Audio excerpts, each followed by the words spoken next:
हरे कृष्णा।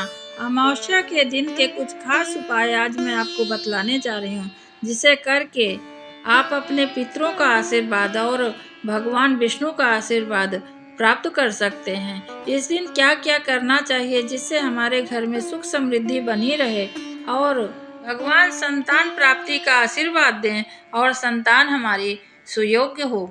संतान से मेरा मतलब है कि पुत्र हो अथवा पुत्री हो, क्योंकि कुछ लोग इसका गलत मतलब निकाल लिए। शास्त्र में ऐसा कहीं नहीं लिखा है कि पुत्र ही आपका सब कुछ कर सकता है। पुत्र और पुत्री दोनों सामान्य हैं। अपने मन में ये ऐसा कोई बात ना बैठाइए कि पुत्र ही सब कर सकता है। पुत्री भी अगर आपके है तो वो भी कर सकती है, परंतु कुछ अचूक उपाय आपको बतला रही हूँ, सो ध्यान पूर्वक सुनिए कि अमावस्या के दिन क्या क्या कर सकते हैं हम, जिससे हमारा लोक परलोक और हमारे पितृ भी हमसे प्रसन्न रहें। अमावस के दिन पितरों का तर्पण अवश्य करना चाहिए, साथ तर्पण पिंडदान करना चाहिए। अमावस्या के दिन पितरों की शांति के लिए पिंडदान बहुत शुभ माना जाता है। इससे पूर्वजों को शांति प्राप्त होती है और वो आशीर्वाद देते हैं कि हमारे में और हमारा कुल की वृद्धि हो, ताकि हमें पिंडदान कोई कर सके।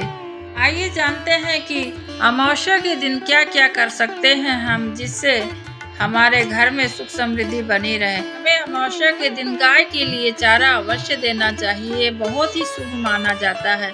जिस प्रकार गाय तृप्त होती है तब वो हमें आशीर्वाद देती है, उसी प्रकार हमारे पुरखा यानी पूर्वज जो होते हैं वो भी तृप्त होते हैं और वो भी हमें आशीर्वाद देते हैं कि भगवान हमारे घर में और बाल बच्चे हों, जिससे हमारे पिंडदान होते रहें और हमारे कुल का यश बढ़े। अमावस्या के दिन सुबह ही उठकर स्नान आदि करके सूर्य देवता को भी जल अर्पित करें। थोड़ा सा इसमें लाल रंग का फूल हो गया, सिंदूर हो गया डाल के, और उसके बाद सूर्य भगवान को अर्घ देना चाहिए।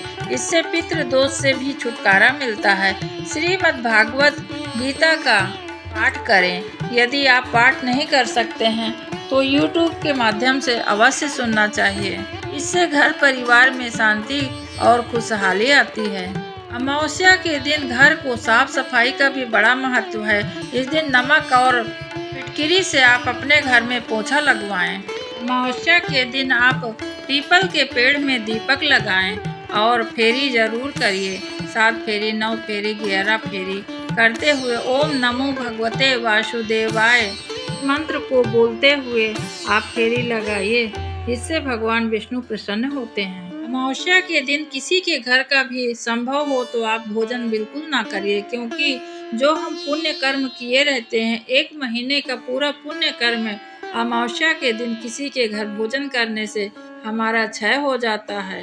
हो सके तो इस दिन स्वयं दान पुण्य करना चाहिए। एक सीधा निकाल कर और ब्राह्मण को दीजिए। पशु पक्षियों के लिए भी थोड़ा दाना डाल दीजिए, पानी की व्यवस्था करवा दीजिए। इससे भी भगवान प्रसन्न होते हैं और पितृ हमारे जो हैं तृप्त हो जाते हैं। एक चीज और आपको बताती हूँ, यह बहुत अच्छा सुंदर उपाय आपको बताती हूँ, आप सब इसे अवश्य करिएगा। अमावस्या के दिन आटे की गोलियां बनाकर जहाँ पर पानी बह रहा हो, नदी तालाब जहाँ भी जैसी व्यवस्था हो, आप वहाँ जाकर मछलियों को चारा अवश्य डालिए। जब आप गोली डालेंगे, मछली खाएंगे, तो इससे भी भगवान बहुत बरकत करते हैं। जीवन की अनेक परेशानियों का अंत हो सकता है इससे। इस दिन काली चींटियों को भी शक्कर खिलाना चाहिए। आटा डाल के थोड़ा सा उनके पास रखिए। सभी पाप कर्म जो होते हैं क्षय होते हैं और पुण्य कर्म उदय होते हैं। इसी पुण्य कर्म से आपकी सभी मनोकामना पूर्ण होती है। कोई अगर काल सर्प दोष किसी को लगा है तो भी इसे यह सब करना चाहिए। और एक उपाय बतलाती हूँ, अगर काल सर्प दोष है किसी को तो चांदी का नाग नागिन निर्मित किया हुआ पूजा करें। सफेद पुष्प के साथ इसे बहते हुए जल में प्रवाहित कर दें तो काल सर्प दोष से राहत मिल जाती है। शाम के समय घर में ईशान कोण में गाय के घी से दीपक लगाएं और रुई बत्ती के स्थान पर लाल रंग के धागे का यानी जो कलावा होता है उसका उपयोग कीजिए। इस तरह दीपक लगाने से लक्ष्मी माँ प्रसन्न होती हैं।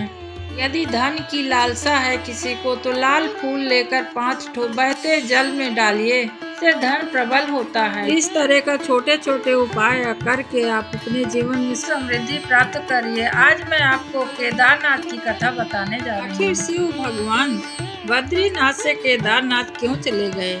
आइए इसके पीछे की कथा मैं आपको बतलाती हूँ। जब बद्रीनाथ में शिव जी और माता पार्वती दोनों साथ में रहते थे। एक दिन भगवान शिव जी तथा माता पार्वती शाम का समय था, सैर करने के लिए सभी भक्त गणों को देखने के लिए बाहर निकले थे।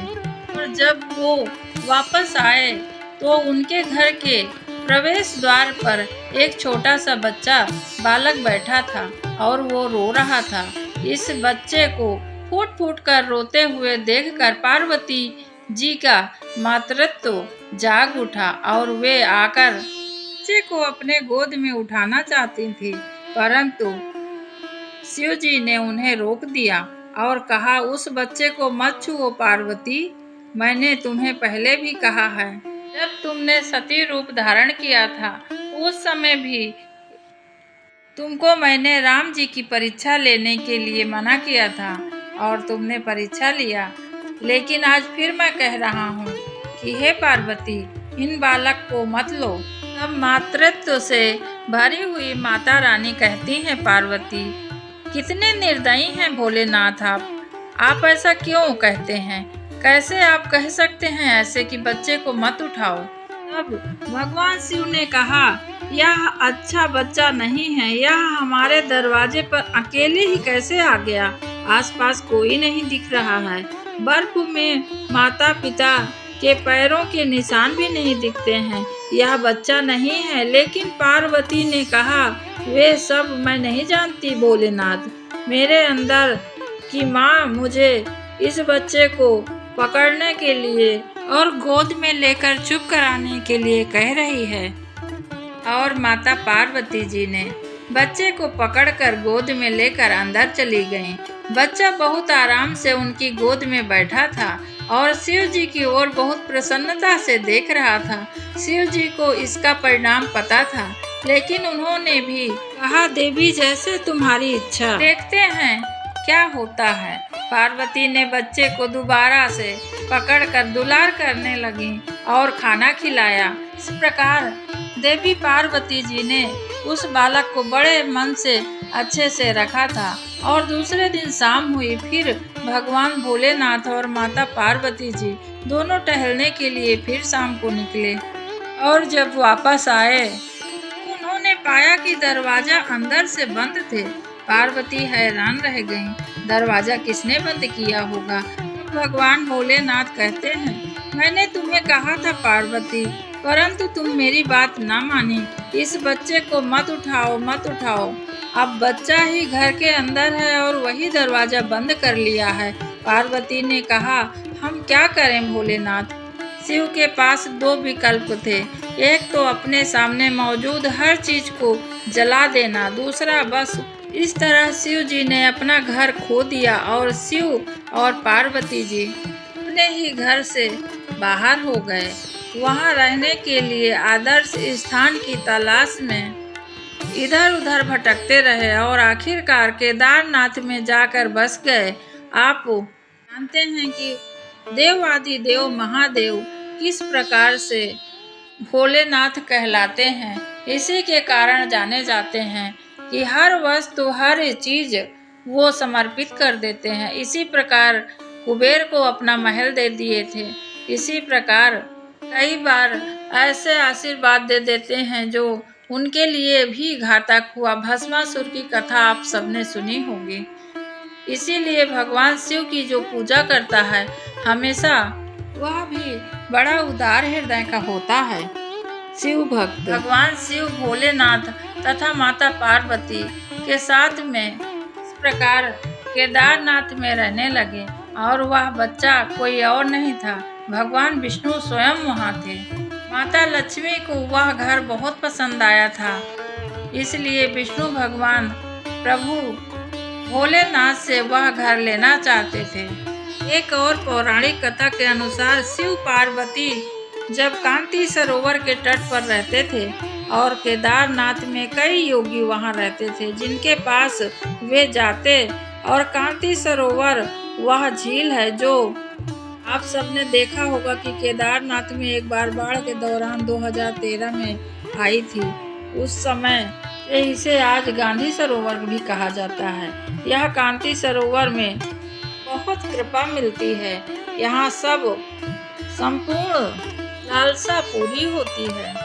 आज ये थी अमावस्या की कुछ खास जानकारी और केदारनाथ की कथा।